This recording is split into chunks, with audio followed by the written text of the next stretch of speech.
Search engine optimization can be confusing, but your business can benefit from it regardless of what you do. SEMrush, an all-in-one digital marketing suite, can cover key SEO activities, including tracking your competitors' keyword strategies, improving search rankings, and much more. Why choose multiple solutions when you can use just one? Start your free trial today and get on top.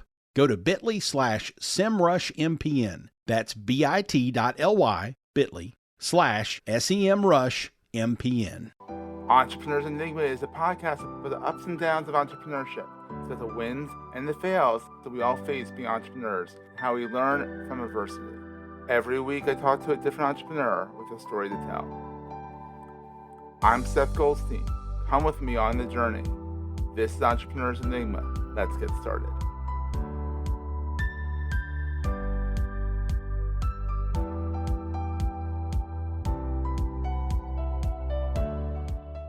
Hey everyone, welcome to another edition of the Entrepreneurs Enigma podcast. I am Seth. As always, I am here with the CEO, the chief bottle washer, the guy who runs and came up with the whole idea of Pavilion, which is a membership organization for executives and associates in the business world to come together, share war stories, help each other out, take educational classes. I can't say enough great things about Pavilion. I'm glad I'm part of it.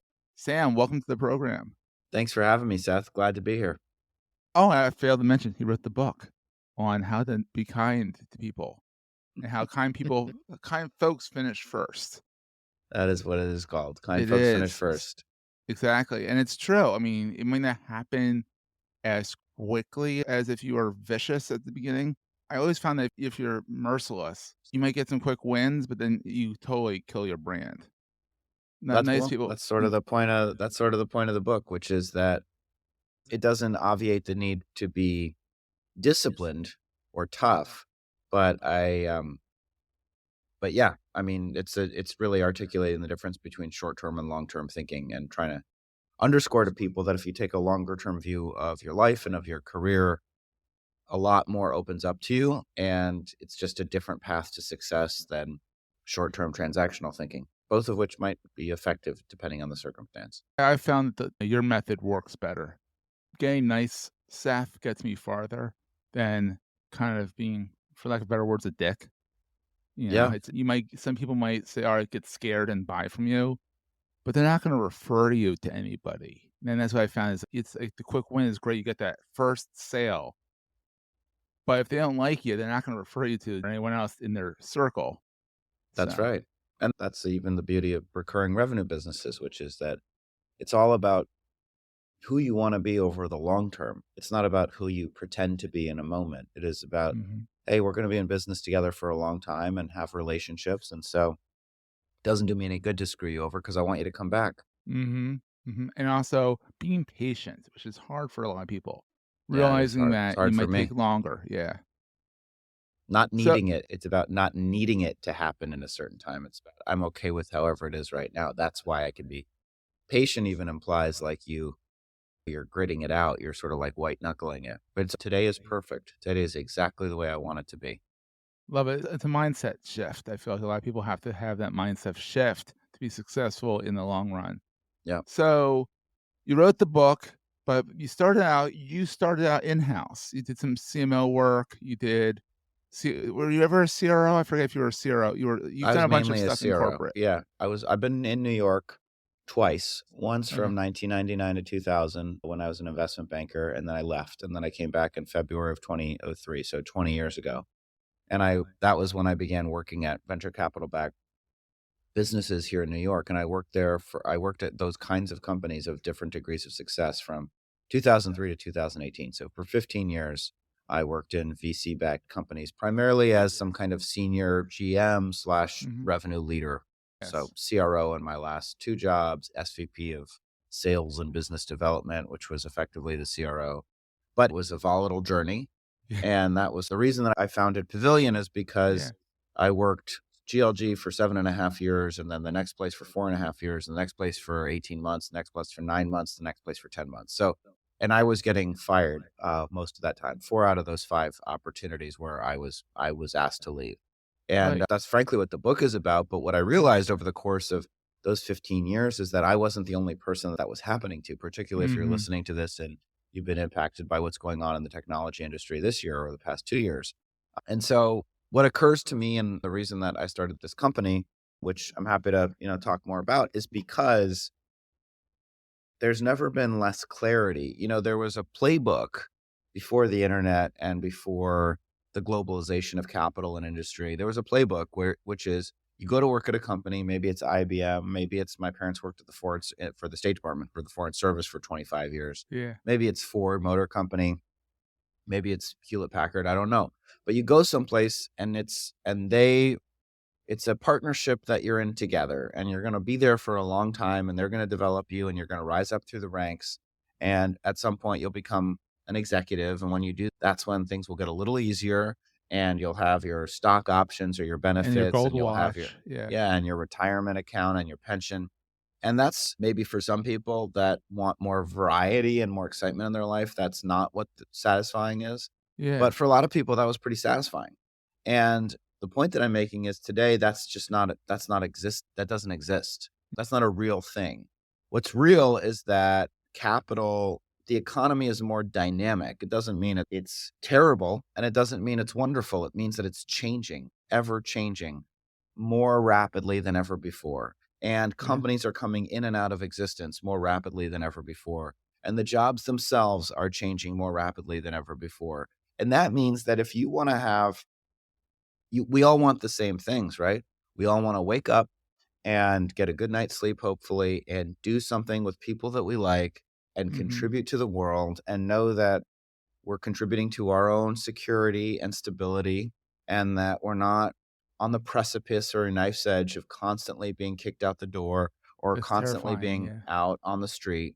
And we want to be a good partner to the people in our lives that we love and care about. And that sounds, I don't know if it sounds highfalutin, but that is true. That is my life. Was when I'm working in high growth companies and I have to tell my wife, hey, this is the one that's going to make it. And then 9 months later, not only was it not the one, but I need to find a new job. And it's the worst feeling, it's not good. And so that's why Pavilion, the company that I created, exists, because you're going to need the foundation of it is community. The foundation of it is a group of people that are committed to helping and supporting each other.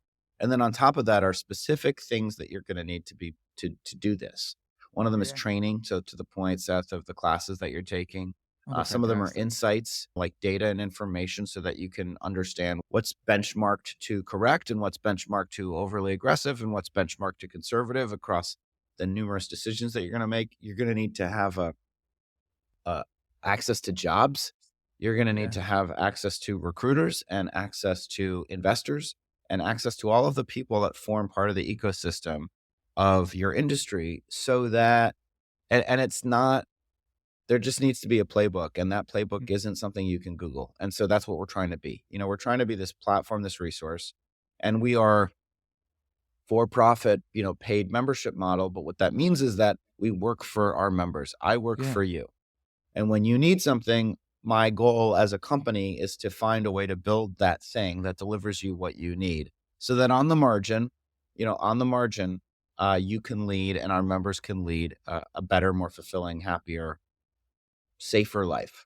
We're going to take a quick break, hear from our sponsors, and get right back to the show. We know you listen to Marketing Podcast Network shows like this one because you are smart, discerning, and have impeccable taste. We've been brainstorming ways to reward you for listening and have something. MPN is a proud sponsor of the Creator Economy Expo 2023. That means you get a discount. This event is for content creators and entrepreneurs interested in building and growing their content-first businesses. Join over 500 bloggers, podcasters, authors, newsletter writers, speakers, coaches, consultants, and freelancers at the learning and networking event for content creators. Plan to attend May 1st through the 3rd in Cleveland, Ohio, and just for listening to the Marketing Podcast Network, you get $100 off your ticket. Go to cex.events to register. Use the coupon code MPN100. That's cex.events. Just type that into your browser, the whole thing, cex.events, the code MPN100. Creator Economy Expo, Cleveland, May 1st through the 3rd. See you there. I love that. And what I love about the group is that everyone's willing to give. It's one of the few groups where I've felt everyone's just like, it's the giver's gain. I mean, not to steal something from the B&I playbook that doesn't work over there ever, but but this really does work. It's like you give, and then it does come back to you eventually. And it feels Eventually it good to does. help somebody out who's like, I need help finding X. Can you help me find X? And the things that this group that I love so much about it is that it's active. Sometimes a little too active, but it's definitely active, which is good. I'm the Slack group is there's always something going on. There's always an event going on, which is nice. Especially when a lot of us are remote now. It's also let's not knock the whole thing of this being having community and just being able to have a virtual coffee with someone, you know, Yeah. and have the social interaction, especially with that 3 years of pandemic. I joined during the pandemic, and it's been a godsend for me because I was like, I have connections now. I'm not stuck in my I'm still stuck in my basement, but I'm like not stuck in my basement kind of thing. So We're here talking because of it. So there you go. I love it. I love it. So Sam, you've done the entrepreneur, you've done the inside the big whales of companies, and you've also done the entrepreneurial thing. What is the best thing about being an entrepreneur that you see? The best thing about being an entrepreneur is it's really about your personality type. Mm. People would say starting your company is like the riskiest thing you can do. And I would say, you know what, for me, going into a company where I work for somebody else, where I wasn't getting along with them, where I didn't have the right attitude, wondering when I was going to be fired, that felt far riskier than Mhm. starting my own thing. So first of all, I just think it depends on your personality type. But my personality type is I like to be in charge of it. It doesn't mean the whole world. I'm not like some world conquering megalomaniac, or at least not yet. But it just means that I just march to the beat of my own drummer, and I Yeah. like doing things the way that I like doing them. And I've always struggled with authority, and I've struggled with fitting into somebody else's idea of how I'm supposed to behave or what I'm supposed to do. Mhm. And so the sense of freedom that I have every morning running this company is just an absolutely liberating thing. And by the way, the past 12 months have been by far the hardest. And the Really? next 6 are going to be harder still. COVID in many ways was easy. And then we raised money. We've got investors. There's expectations. It's a Yeah. real business. There's people's livelihoods on the line. There's Seth, I appreciate all your positivity, but not everybody feels the way that you do. And it's about building something truly scalable. So my point is, it's never been harder. And I've never Mhm. felt less confident, to be completely honest with you, that Wow. I am the person that knows exactly what to do in every situation. And yet, would I go back to working for somebody else? No, I would. I mean, if I absolutely had to, I've done things I absolutely had to do. I've delivered pizzas. I've been a waiter. I have been a bus driver. I have Wow. worked at Mother Nature's Cafe. So I am not above any job, and every job is honest work as far as I'm concerned. But I would certainly strongly prefer to continue to run my own business than to have to work for somebody else. I just find it a more clearer, more articulate expression of what I want to be. Love the answer. And you've kind of answered the other side of it. Like, what's the scariest thing about being an entrepreneur? But you want to elaborate a little bit more on that? What keeps you up at night? What keeps me up at night is that I'm no good. That's what Right. keeps me up at night. So the joke that I make is through COVID, right? Because COVID was a very, very strange time. Yeah. Not putting aside, and I hope, I got COVID twice, and, Oh, I know that people, my wife almost died from it. So I'm wow. not Yeah. downplaying the virus itself, but the time was weird Mhm. because we were getting paid in many ways through stimulus and through extended unemployment and through PPP. We were all being paid to stay at home. Yeah. And that infusion of capital into the economy made a lot of businesses soar to the top. And we all felt smart in a way that in funny ways. If you were Yeah. the founder of Zoom or even Pavilion grew 4x during COVID. Yeah. And so my point is, you asked me, like, what's the hardest thing? And getting back to that, people would ask me over the last couple of years, what's the biggest regret? What's the biggest mistake you've made? And I would say, you know what? Every decision led me here. I'm grateful for every experience and opportunity. I don't really think of it that way. And that's not my answer Yeah. anymore. So I've made a lot of mistakes. I've made a lot of bad decisions and the hardest part is, frankly, the hardest part is just trying to have the confidence when you need to change, that the changes that you're going to make are going to be the right changes, and Mm. understanding that people's livelihoods are, there's 60 people that work for Pavilion as of Wow. today. And that's a lot of people. And those people have families and those people have dependents. And we provide health insurance for those people and we provide those people salaries. And so if I'm saying today we're running east and then 2 days later, guys, sorry about 2 days ago, we're running west. Like when you're making changes because you're trying to respond to the market environment and you have to present optimism and confidence, and you also have to make it fun. And it's not always fun and you don't always feel confident and it's hard. You want it. What I really want more than anything is I want the company to be able to exist forever so that we can serve as many people as possible. And what I am saying is I need us to be profitable and I need us to be sustainable. And I need the company to be able to do that so that we can continue to exist. And over the last year, we spent significantly more money than we made. We burned capital like any kind of venture capital backed business. And so it's really about it's just about building sustainable growth. So what is the most important thing to carry with you all the time? The thing I try to carry with me all the time is a sense of decency, love, and compassion for the world, for myself, for other human beings, and there's a 3.5-legged dog to my left that I'm looking down at right now. And I want to make sure that no matter what kind of mood I'm in, what kind of sleep I got, that I bring a sense of the awareness of other beings on this planet, and that I try as hard as I can not to just act for myself, even if I don't always succeed. Love that answer. So Sam, people can find Pavilion at joinpavilion.com. You can find you on Amazon, of course. Go pick up that book. Yeah, they can find me on LinkedIn. So this has been great, Sam. Thanks so much for taking the time to be on the show. I really appreciate it. Thanks for having me. It was great, and I really enjoyed the conversation. All right, and we'll see everyone next week. That was a great show. Hey, if you're enjoying Entrepreneurs Enigma, please give us a review on the podcast directory of your choice. We're on all of them. And these reviews really help others find the show. Also, if you're getting value from the show and want to buy me a coffee, go to the show notes and click on the link to help me stay awake while I bring you more great episodes to your ears. That's in the show notes, and I look forward to the next episode. Take care, guys.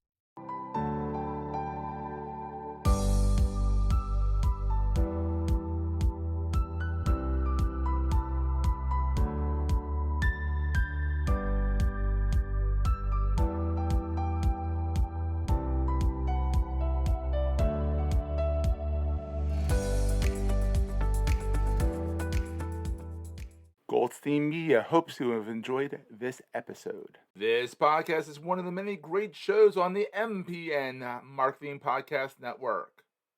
You may know you're listening to this show along the Marketing Podcast Network, but did you know there are other great shows on MPN to help your business? Matt Bailey hosts a fantastic podcast called The Endless Coffee Cup. Matt, tell these fine folks what they'll get when they listen. At Endless Coffee Cup, we go beyond the headlines with a regular discussion of marketing news, media, and culture about our complex digital lifestyle. Of course, with my emphasis on education, I have great guests from all over the world that share their stories, giving listeners unique insights into their experiences and expertise. Sounds super useful. Where can people subscribe? They can go to my website at sitelogic.com or find the show at marketingpodcast.net. Or hey, we're everywhere, wherever you get your podcasts. You heard him. Go subscribe. This podcast is heard along the Marketing Podcast Network. For more great marketing podcasts, visit marketingpodcasts.net.